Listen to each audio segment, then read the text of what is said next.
Hey YouTube, Pure Qualia here, bringing you guys my Dragonic Blademaster deck profile for September 2017.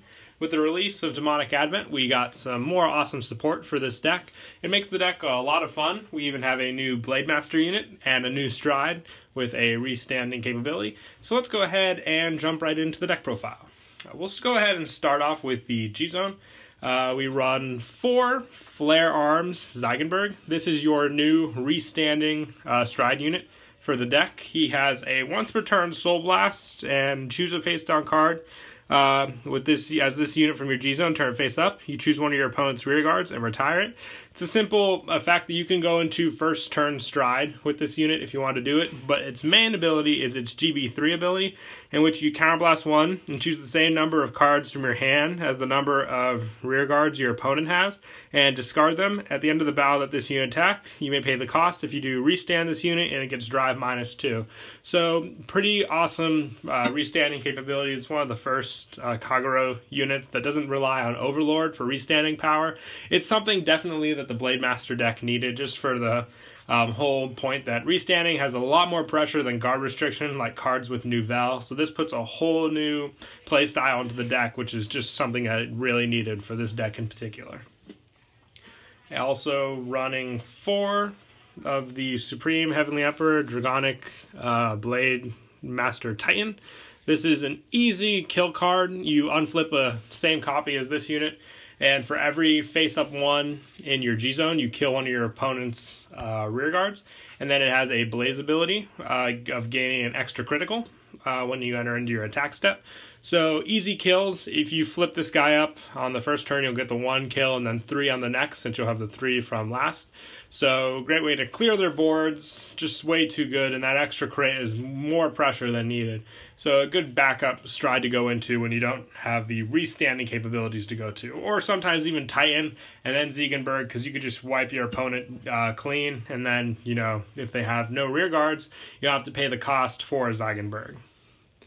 And also 2, Mustafa. Still like this card as a first turn Stride, since I don't really like to go into Zygonburg first, since of his GB3, you'll only get a kill with him, which you can get the same effect for just a counter blast unflip for Mustafa, and then the unflip as well, since you're unflipping himself with that ability.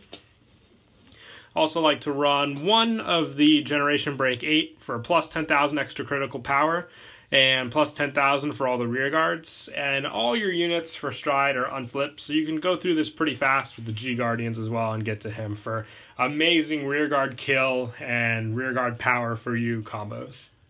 And then for the Generation Guards, I run 3 Denial Griffon, probably the best Kagero G-Guard out there. Just for a counterblast 1, it kills the unit that's attacking, so gets rid of the attack in total, and you don't have to worry about big numbers. All you have to do is make sure that you can kill that unit, and that's what this card will take care of.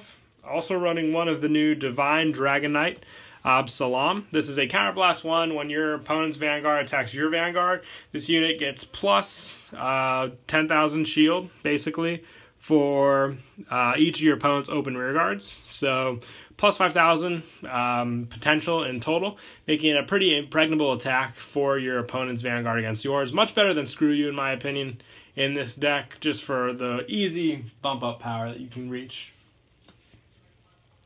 And also 1 Supreme Heavenly Emperor Dragon, Advanced Guard Dragon. This is an unflip G-Guardian, which you can unflip another G-Guardian to get this effect of killing a rested unit in your opponent's back row. Get rid of pesky ones like in Grand Blue decks that have the boost effect, and other ones that could just restand for more threats later on. And now we'll move on to the Stride Zone. I run 4 of the original Dragonic Blademaster. Just a really good backup in the deck, since it has the Blademaster name that you can keep with the deck. It has the counterblast 1 kill effect and the plus 5 crit effect on Vanguard for its GB2. But like I said, a lot of the stuff in this deck, including the Holographic Crit, which you run, just requires having this Blademaster Grade 3 on your Vanguard, so you want to make sure that you have that. Also, 4 of the new Dragonic Blademaster Cohen. This has basically the same effect. Counterblast 1, you may pay the cost. You choose one of your opponent's rear guards, retire it. Choose one of your units with the Blaze ability, and it gets plus 3,000 till the end of the turn. So another good one you can even add to the Vanguard for plus 3,000 power, stacking up. And then it also has the, at the end of each turn, if your opponent has no rear guards, choose up to one grade 3 card with Blaze ability from your drop zone, return it to your hand. So you can recycle grade 3 Cohen with this card's effect for use for restride later on. Really good in total with this card.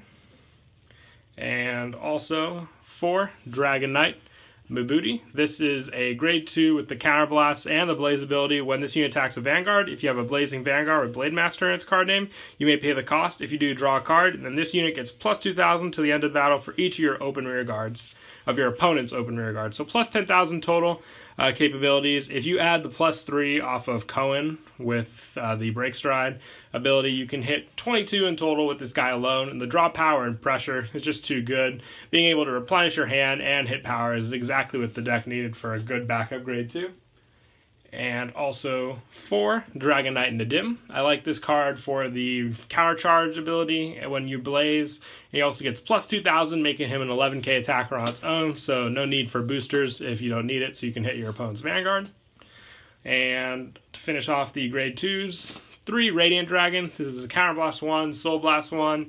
You choose one of your opponent's grade 1 or less rear guards, retire it, and then this unit gets plus 2,000, and if your vanguard is blazing, it gets plus 2,000 for each of your opponent's open rear guards. Now the one thing is this card does not have blaze on its own, so you have to remember that, so just make sure you have another unit that can grant blaze to your vanguard to gain that extra power boost off of this card. And then for grade 1s, I run 4 Flair Troupe Dub Kid. This is your perfect guard that gets plus 15,000 shield, and it's a pretty much generic perfect guard to guard attacks, but if you have the plus 15, you grant that ability by having one of him in the drop zone, so you don't have to use the perfect guard ability. You can just drop him on the guard circle and he'll get the plus 15 shield, blocking pretty powerful attacks up to 25,000 alone if you didn't get any powers previously to your vanguard.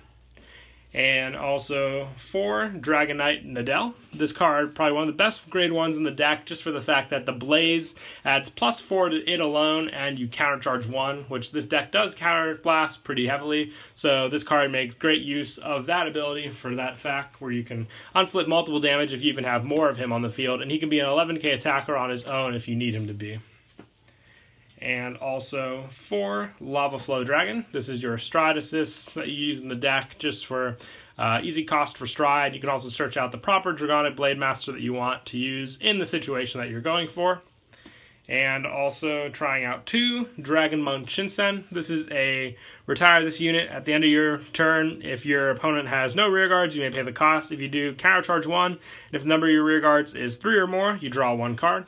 So good draw power and countercharge capabilities with this card. I just really liked him in the deck. He pretty much provided what I needed, which was cards in my hand during my opponent's turn and damage to use next turn as well. And that is it for the grade 1s. On to grade 0s, I run my starter, Wyvern Kid Zelda. This is a blaze unit, and retire this unit when your vanguard becomes blazing. You may pay the cost. If you do, countercharge 1, draw a card. Choose one of your units, it gets plus 3,000. So with Cohen's own ability of plus 3,000, it's plus 6 in total if you give it to your vanguard, making it at 31,000 total in power, making it an attack that basically matters because it takes up 1 guard shield basically for the 31 compared to 26, meaning your opponent will have to guard more, and that draw counter charge does come in handy as well. And also I run 8 critical triggers. I run 4 Dragon Knight Jeanette. This is just the standard put into soul plus 5 critical trigger that you run in the deck for Blademaster. Really do like this card now that the fact that you have all grade 3s in this deck being Blademaster, which means you'll always get this card successfully off. And also running 4 Demonic Dragon Mage Raksha, or Rakshasha. I don't know, I'm sorry if I mispronounced that.